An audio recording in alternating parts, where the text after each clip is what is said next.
दोस्तों, भोजपुरी सिनेमा के mega star Khesari Lal Yadav और हरियाणवी डांसर सपना चौधरी को अब दर्शक एक साथ एक म्यूजिक वीडियो में काम करते देख सकते हैं। हरियाणवी दर्शकों को भी सपना चौधरी के साथ खेसारी लाल यादव के इस गाने का रिलीज का इंतजार काफ़ी लंबे समय से था। दोनों ही कलाकारों की फैन फॉलोइंग काफ़ी अच्छी है। सपना चौधरी यह भी मानती है कि बिहार में उनके चाहने वालों की संख्या बहुत ही ज़्यादा है। ऐसे में आपको बता दें सपना चौधरी का एक वीडियो सॉन्ग जिसका नाम है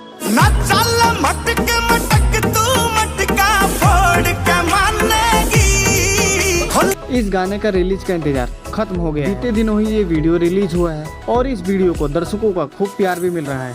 इस वीडियो सॉन्ग में सपना चौधरी के साथ खेसारी लाल यादव जम के ठुमके लगा रहे हैं। दोस्तों, खेसारी लाल यादव और सपना चौधरी के इस वीडियो को अब तक 27 लाख से भी ज़्यादा बार देखा जा चुका है।